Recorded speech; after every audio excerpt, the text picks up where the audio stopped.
बुलेटिनमध्ये एक मोठी बातमी येते। देश हादरवून सोडणाऱ्या दिल्लीतील निर्भया प्रकरणाची आज सुप्रीम कोर्टात अंतिम सुनावणी झाली। कोर्टाने चौघाही आरोपींची फाशीची शिक्षा कायम ठेवली आहे।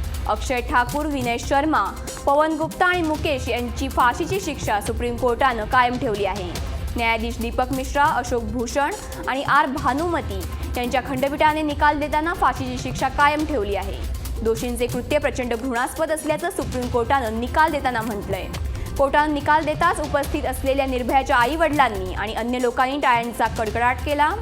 निर्भया सामूहिक बलात्कार प्रकरणातील 4 दोषींना या साकेतच्या जलदगती कोर्टाने फाशीची शिक्षा सुनावली होती आणि यावर 14 मार्च 2014 मध्ये दिल्ली हायकोर्टाने शिक्कामोर्तब केलं होतं। यानंतर दोषींनी सुप्रीम कोर्टात याचिका केल्यानं शिक्षेला स्थगिती देण्यात आली होती।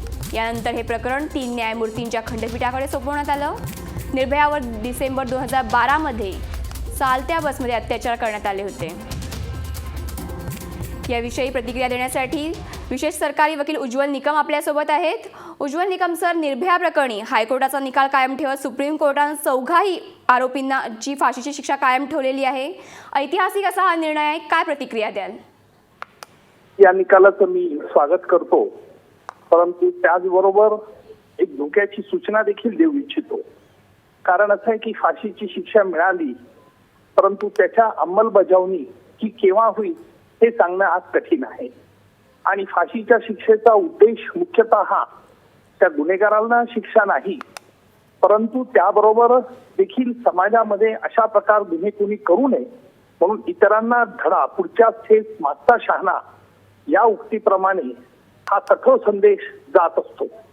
परंतु दुर्दैवाने आपल्या देशामध्ये अनेक कारणामुळे ही फाशीची शिक्षा बरेच वर्षाची अंमलबजावणी होत नाही। त्यामुळे या कठोर शिक्षेचा उद्देश जो आहे तो सफल होत नाही। त्याकरता या दृष्टिकोनातून भविष्यकाळात दक्ष राहावं लागेल की या शिक्षेची अंमलबजावणी लवकरात लवकर केव्हा होईल आणि तो दिवस खऱ्या अर्थाने निर्भयाला न्याय दिल्यासारखा होईल। धन्यवाद उज्ज्वल निकम दिलेल्या प्रतिक्रियेबद्दल। अगदी बरोबर आहे, ज्या दिवशी या चौघांनाही फाशी होईल त्या दिवशी खऱ्या अर्थाने निर्भयाला न्याय मिळेल।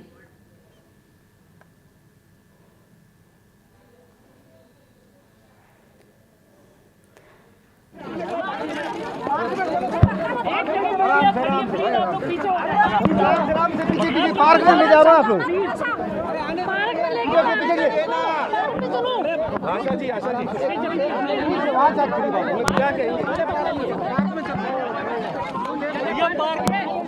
पार्क में आ जाना, क्यों लड़ रहे हो? स्टील वाले ने भी तंग कर पार्क में सब एक साथ बात करते हैं।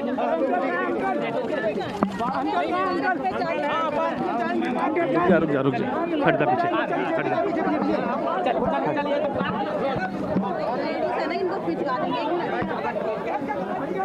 बद्री जी एक मिनिट बाहर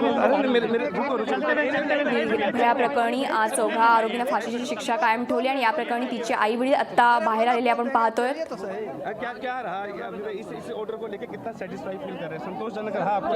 सर बद्री जी क्या कहेंगे? अरे बद्री जी आप बोलिए। अरे चलिए तो सही। अरे बद्री जी अभी देंगे दो मिनट, ये तो बता दीजिए कि हम बहुत खुश हैं इस विषय में कि सुप्रीम कोर्ट ने हमारी आवाज़ को सुनी, हमारे निर्भया के दर्द को समझा और निर्भया के साथ साथ पूरे देश को न्याय दिया। लेकिन आप ये लगता है कि काफी 5 साल लगभग बीत गए न्याय मिलने में। ये पहले अब कोई गिला नहीं है कि देर लगा, लेकिन देर लगा जरूर, लेकिन सही मिला। सर आप लगता है जल्दी से जल्दी फांसी हो जाए, ये तो हमारी चाहत है कि जल्दी से जल्दी हो जाए। आगे आपको लगता है ऐसे केसेस में गिरावट आएगी जो ये हुआ है? बिल्कुल हुआ है, लेकिन थोड़ा मेहनत करना पड़ेगा हम लोगों को, पूरे समाज को मेहनत। निर्भयाच्या वडिलांची आपण प्रतिक्रिया पाहिलीत। उशिरा का होईना पण न्याय मिळालेला आहे। या संदर्भात आलेल्या इतर प्रतिक्रियांवर आपण एक नजर टाकूयात। देखिए, honourable supreme court of India ने जो जजमेंट में पूरा एनालिसिस किया है इवेंट्स का, और जिस हिसाब से मेडिकल एविडेंस को लेते हुए, इवन डीएनए टेस्ट को लेते हुए और डाइंग डिक्लेरेशन को लेते हुए, फिजिकल इंजरीज जो उस पर हुई उसको लेते हुए इस कंक्लूजन में पहुंचे कि it shows the perversity of the mind, depravity of the mind, और जिस एग्रावेटिंग और ब्रुटैलिटी से ये क्राइम हुआ है इसका ये रेयरेस्ट ऑफ रेयर केसेस में आता है। ऑनरेबल सुप्रीम कोर्ट की जो पहले की जजमेंट है जिसमें क्लियर लिखा है कि collective conscious of the society अगर शॉक करती है तो रेयरेस्ट और रेयर इवेंट में आता है। तो मैं सोचती हूँ कि हम लोगों के सिस्टम देख करके 5 साल तो बहुत छोटा समय है। मैंने ऐसे ऐसे देखे हैं जहाँ 34-35 साल तक जाता है कोई निर्णय लेने से पहले घिनौने काम के लिए। तो 5 साल हाँ लंबा समय है, कोई और देश में शायद इतना नहीं होता, लेकिन चलो अब हो गया है। काश मेरे हाथ में होता, लेकिन ये तो लॉ मिनिस्ट्री और जजों को सोचना चाहिए कि justice delayed is justice denied. गुस्सा पैदा हो इस प्रकार की ये घटना थी। पूरा देश उससे हिल गया था और मतलब जज के आंखों में भी पानी आए इस प्रकार की ये घटना है। और निश्चित ही निर्भया को मरने के बाद भी कहीं न कहीं न्याय इस फैसले से मिलेगा। समाज में मैसेज के लिए किसी को फांसी नहीं दे सकते। पनिशमेंट का अर्थ है, पनिशमेंट का मतलब है सुधार, उसे सुधारा जाए। महात्मा गांधी के सिद्धांत की तो धज्जियां उड़ गई। महात्मा गांधी जी ने कहा था नॉन वायलेंस, अहिंसा होनी चाहिए, अहिंसा है। ह्यूमन राइट्स की तो धज्जियां उड़ गई। जीने का अधिकार है, जो जीवन देता है वही जीवन ले सकता है। ये जो जीत है ये सिर्फ एक निर्भया और उसके परिवार की जीत नहीं है, ये पूरे देश की सारी निर्भयाओं की जीत है, क्योंकि सब सुप्रीम कोर्ट की ओर इस वक्त देख रहे थे। दिल्ली महिला आयोग इस निर्णय का पूरी तरीके से स्वागत करता है, देर से ही सही, पर अब जो वो दोषी हैं निर्भया के, जिन्होंने उसको मारा, जिन्होंने उसके साथ रेप करा और इतनी बर्बरता से जो सब कुछ हुआ, उनको मौत की सजा सुनाई गई है। मुझे लगता है कि इस निर्णय के द्वारा सुप्रीम कोर्ट ने देश की सारी निर्भयाओं को शक्ति प्रदान करी है और सारे रेपिस्ट्स को एक तमाचा मारा है और बोला है कि अगली बार अगर कभी कुछ किसी लड़की के खिलाफ कुछ करने की कोशिश की तो ये सिस्टम उसको बख्शेगा नहीं। बहुत स्वागत करते हैं हम सुप्रीम कोर्ट के इस निर्णय का।